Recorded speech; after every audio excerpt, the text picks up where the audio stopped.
Au cours d'un tremblement de terre, le comte Arcas tente d'éliminer le duc Max, mais le sort en décide autrement.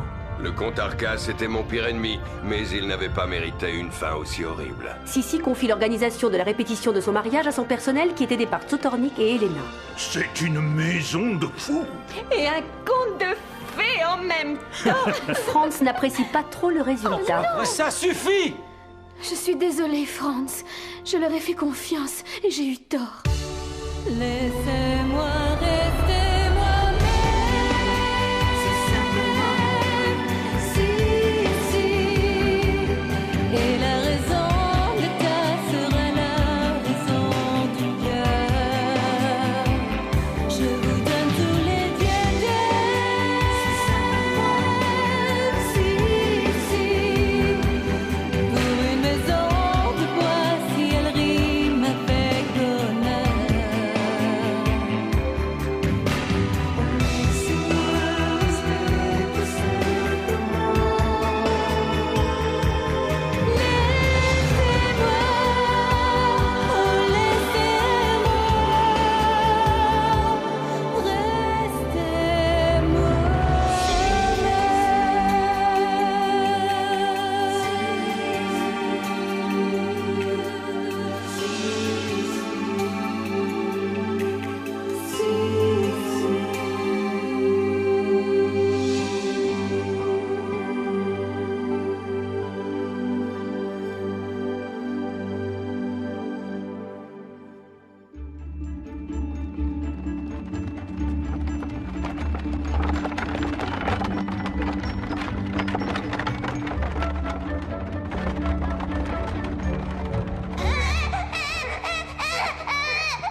Dodo, l'enfant d'or. Oh, et puis j'en ai assez. Je ne suis pas une nounou à la fin.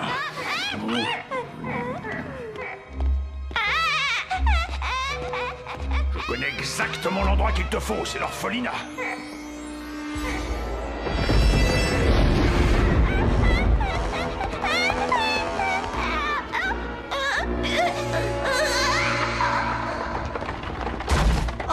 Qu'est-ce que... Oh, oula, encore ce cauchemar. Alors, toi aussi, tu fais de mauvais rêves. Depuis la bataille de Radenburg, je fais le même toutes les nuits. Je suis un bébé et je suis prisonnier d'Arcas.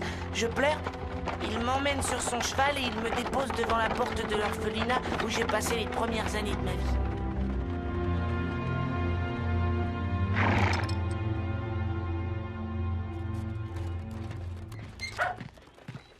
Ah.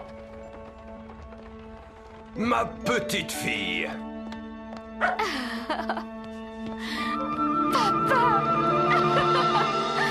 Oh, papa, ça fait si longtemps. Depuis ma prison d'Ariman. Mais dis-moi, qu'est-ce qui me vaut l'honneur de recevoir la jolie princesse d'Autriche et de Hongrie? Je m'apprêtais à partir pour Schönbrunn pour ton mariage. Ne me dis rien, je sais. Finalement, tu as décidé de te marier à Pussy. Mais je ne vois pas Franz. Je n'épouserai jamais Franz. Si. Jamais. Sissi! Tommy, je ne t'avais pas vu. Peux-tu nous expliquer ce qui se passe? Tout ça, c'est la faute de cette fichue répétition de mariage.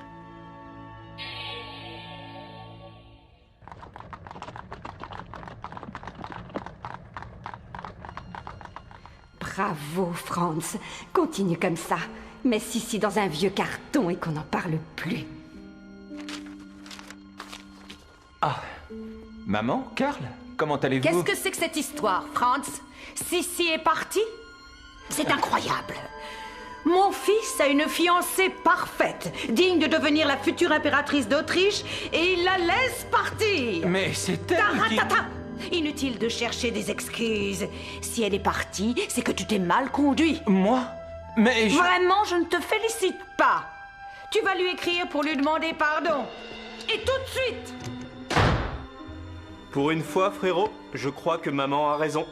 Oh non, ça ne va pas se passer comme ça.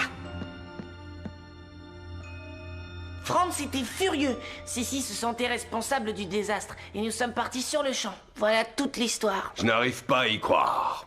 Sissi a l'air si triste. Qu'allons-nous donc faire? Je crois que j'ai une idée. Suivez-moi, les jumeaux.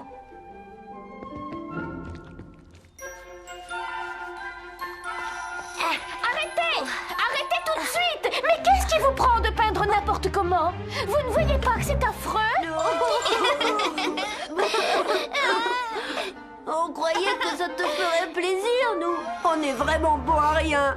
Quelle honte! Oh non, ne pleurez pas. Allons, ce n'est pas si grave. Je ne voulais pas me fâcher. C'est vrai? Tu nous pardonnes? Mais bien sûr, tout le monde peut se tromper. Ça, c'est bien vrai. D'ailleurs, je parie que France aussi t'a déjà pardonné. Tu devrais lui écrire et ça m'étonnerait qu'il n'arrive pas en courant. Ah, j'aurais dû m'en douter. C'était encore un coup monté. Eh bien bon, c'est d'accord. Je vais écrire à Franz. Pas plus compliqué.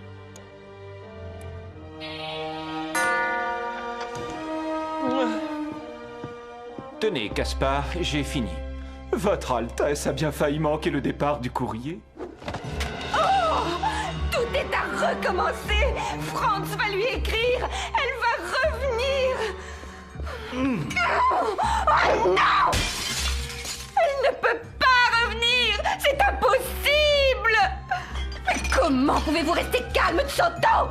Ça ne vous fait donc rien. En effet, c'est terriblement ennuyeux, mademoiselle Helena. Ennuyeux?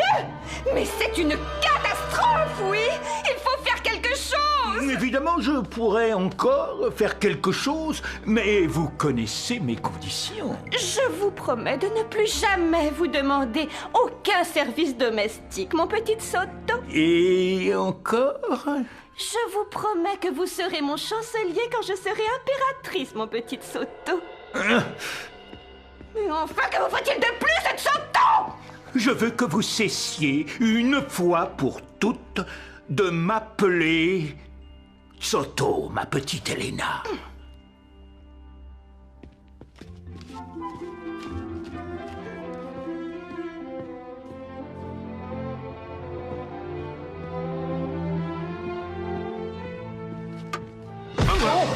Mais regardez où vous allez. Maladroit. Empotez vous-même.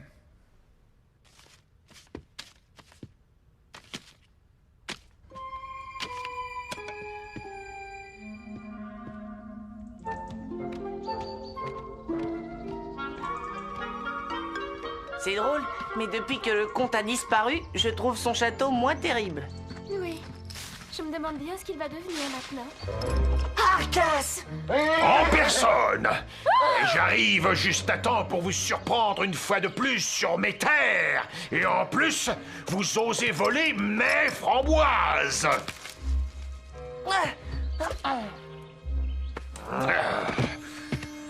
Va voir, petit grogne. Vous ne toucherez pas un cheveu de Tommy. Espèce de petite insolente. Sergent Thomas? Ma cravache. Vous n'avez pas entendu ce que vous a dit Sissi, comte Arcas? Gluck, Thomas Gluck? Non, non, c'est impossible. Non. Thomas! Bonjour, Tommy. Bonjour, princesse. Sergent Thomas, vous ne pouvez pas savoir comme je suis heureuse de vous revoir. Mais que faites-vous dans ces bois? Et comment se fait-il que tu connais Arcas? On dirait même qu'il a peur de toi. C'est une longue histoire. Vous allez rentrer avec nous à Possy, Sergent Thomas. Je suis sûre qu'elle intéressera tout le monde, votre histoire.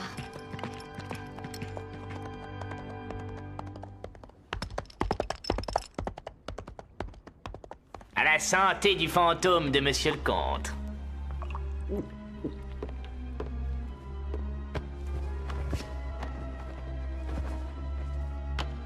Oui. Oh, on peut dire que c'était un vrai bandit. Il va me manquer. Le fantôme de monsieur le comte. Bienvenue chez vous, Monsieur le Comte. Fini. Je suis fini. Ah. Et c'est pas son fantôme, C'est bien, monsieur le comte. L'architecte est de retour. L'architecte? Gluck, Thomas Gluck, tu ne te souviens donc pas, la flèche? C'est qui ce Thomas Gluck? C'est le plus vieil ennemi du comte. On l'avait fait envoyer au bagne pour s'en débarrasser. Il est revenu. Voyons, monsieur le comte, rien n'est perdu. Si je me souviens bien, ce Thomas Gluck avait été banni de Bavière. Ben quoi? Banni! Ce qui veut dire qu'il n'a plus jamais le droit de revenir en Bavière. Ça veut dire aussi que Gluck est toujours un hors-la-loi. Exactement, monsieur le comte. La flèche, tu es mon sauveur. Va vite prévenir le bourgmestre qu'il fasse arrêter Gluck et qu'il le renvoie au bagne. Une fois pour toutes. Eh bien, soyez le bienvenu à Possy, sergent Thomas. Merci. Merci, monsieur le duc. Max, appelez-moi Max. Un homme qui a fait peur à cette fripouille d'Arcas ne peut être que mon ami. Et mes amis m'appellent Max. Alors, Thomas, tu leur racontes ton histoire? Eh bien, voilà. Tout a commencé voici une dizaine d'années. Monsieur le duc, c'est moi, Heinrich, le bourgmestre. Attendez-moi ici, je reviens tout de suite.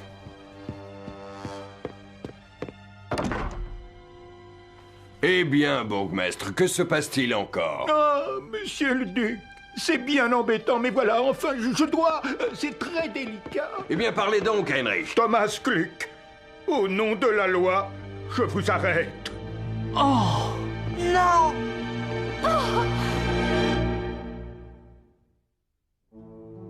Expliquez-vous, Heinrich. De quoi Thomas est-il accusé? Thomas Gluck était un bagnard. Voilà 10 ans, il a été jugé et condamné à ne jamais revenir en Bavière. Oh non! Je vous interdis de lui mettre des menottes. Thomas est un héros. Il m'a sauvé la vie. Allons, Heinrich, laissez-le au moins nous raconter son histoire. Comme je vous le disais, c'est une longue histoire qui a commencé voilà bientôt 10 ans. Ma pauvre femme est morte en donnant naissance à un petit garçon. Je me suis alors installé à Munich avec mon bébé. À l'époque, j'étais un jeune architecte. Je me suis vite mis au travail. Les affaires marchaient bien. Un jour, j'ai reçu la visite d'un nouveau client. Un certain comte Arcas. Thomas Gluck, il paraît que vous êtes le meilleur architecte de Bavière. Je veux que vous me construisiez un château. Mais c'est que j'ai déjà beaucoup de travail. Abandonnez tout le reste. À partir de maintenant, vous travaillerez pour moi. Et pour moi seulement.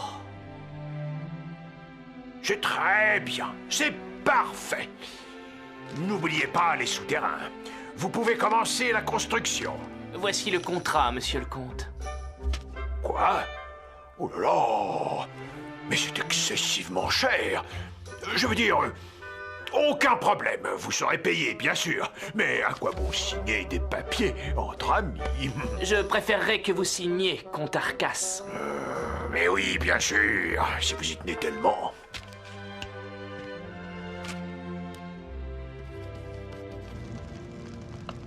Le soir, après le travail, je pensais souvent à ma femme. Elle aimait tellement les roses. En souvenir, j'ai signé mon château avec la même rose que j'avais gravée sur le berceau de mon enfant. Un beau jour, le château fut terminé. J'étais si fier de notre travail, je ne me doutais pas que ce jour serait en fait celui de mon plus grand malheur.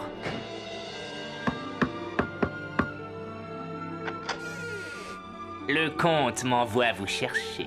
Il est très satisfait et vous attend dans le château. Il veut vous féliciter lui-même. Et vous payer, bien sûr. J'arrive tout de suite.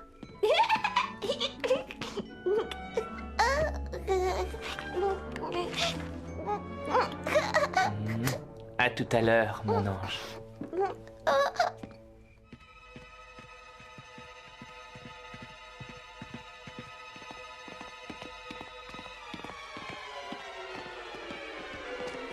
C'est lui! C'est lui le monstre! Arrêtez-le! Que signifie? Mais C'est lui! lâchez-moi! Je l'ai vu, il a abandonné son enfant dans la forêt! Quoi?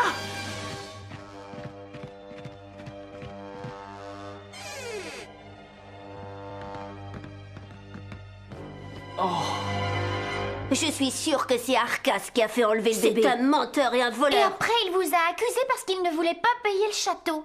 Pas plus compliqué. Vous avez raison, les enfants. Mais les villageois ont fouillé la forêt. En pure perte. Mon petit garçon avait bel et bien disparu. Tout ce qu'ils ont retrouvé, c'est un morceau de vêtement. Le pauvre gamin.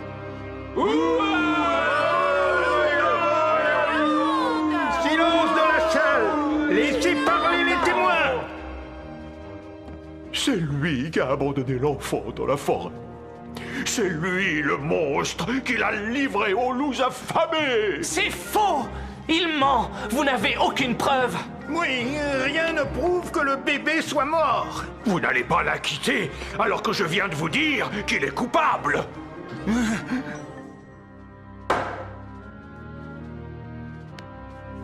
Thomas Gluck, vous êtes déclaré coupable d'avoir abandonné votre enfant dans la forêt.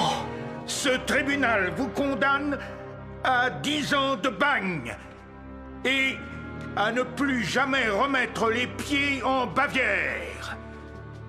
Qu'on emmène le condamné. Je suis innocent! Je suis innocent! Pendant des années, j'ai vécu dans le désespoir. J'étais convaincu qu'Arcas avait abandonné mon enfant dans la forêt et que mon pauvre petit s'était fait dévorer par les loups. Et pendant que je passais 10 ans en enfer à casser des cailloux, ce criminel coulait des jours tranquilles dans le château qu'il ne m'avait jamais payé. Après de longues années de souffrance, je regagnais enfin ma liberté. Mais plus rien ne m'intéressait. J'avais décidé de ne plus jamais dessiner une seule maison. Aussi, je me suis engagé dans l'armée autrichienne. Et c'est à l'occasion de la bataille de Radenburg que j'ai rencontré Tommy. Il était orphelin et bavarois. Et il me ressemblait un peu. Si mon fils avait été en vie, il aurait eu le même âge. Alors, l'espoir revint. Un espoir fou.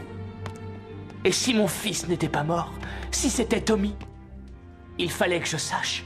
Malgré l'interdiction, j'ai décidé de revenir en Bavière pour découvrir la vérité. Papa, je suis sûre que c'est toi, mon papa. Mon petit Tommy. Ton rêve, Tommy, ton rêve. Après tout, il n'était peut-être pas aussi idiot que ça, mon rêve. Quel rêve? Nous vous expliquerons plus tard, Heinrich. En attendant, accordez-moi une grande faveur. Laissez Thomas en liberté quelques heures encore. Et nous vous prouverons qu'il est innocent. C'est-à-dire, normalement, je n'ai pas le droit. Mais enfin, on ne peut rien vous refuser, Sissi. C'est d'accord, je veux bien attendre jusqu'au lever du soleil, mais pas plus tard. Merci, Heinrich. Et je vous promets que Thomas n'essaiera pas de s'enfuir. Je vous en donne ma parole. Bravo, la flèche. Cette fois, nous voilà débarrassés de ce Gluck pour de bon.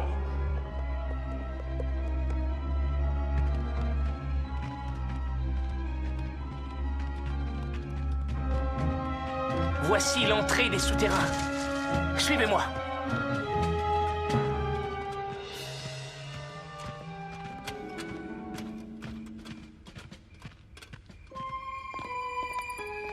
Oh, ici, c'était ici. La chambre de mes cauchemars. Mon berceau.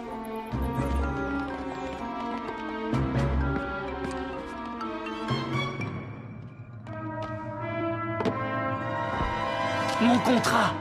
Les voilà, les preuves. Il n'y a plus qu'à les montrer à Heinrich. Vous ne lui montrerez rien du tout. Rendez-moi ce berceau.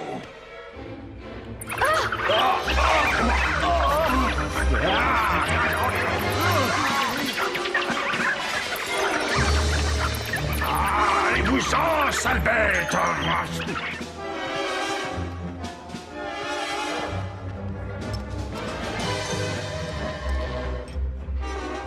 Séparons-nous. Nous aurons plus de chances de leur échapper. Rendez-vous à Poissy.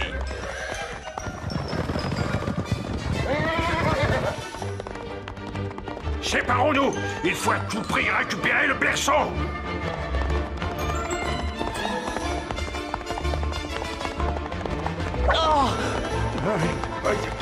Oh ça!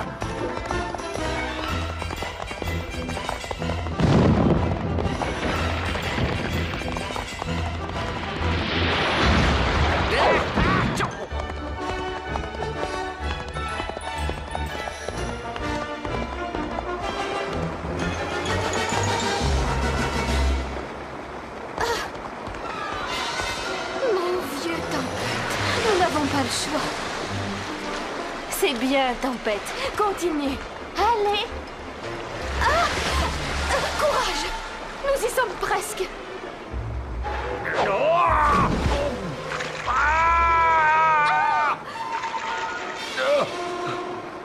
Vous ne vous en tirerez pas. Je me vengerai.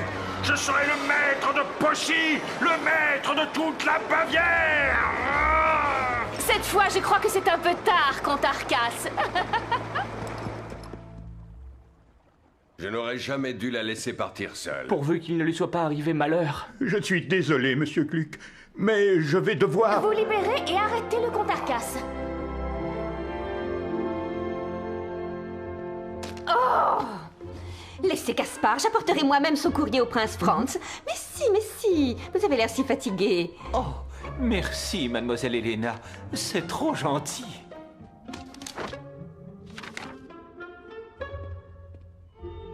Le comte et ses sbires se sont enfuis, mais nous les arrêterons bientôt, soyez sans crainte. Je vous présente le nouveau propriétaire du château. Et oui, je devais à Thomas des excuses. Il y a 10 ans, j'ai commis une erreur judiciaire. Alors, comme le comte Arcas n'avait jamais payé le château, ce n'était que justice qu'il revienne à Thomas. Et à Tommy. Viens, mon fils. Nous n'avons pas fini de visiter notre beau château. À plus tard, Sissi. Je suis tellement heureuse pour Tommy. Il va beaucoup me manquer. Et toi, je suis sûr que tu manques beaucoup à Franz. Allez, ma fille, rentrons à Possy. Le courrier ne devrait pas tarder.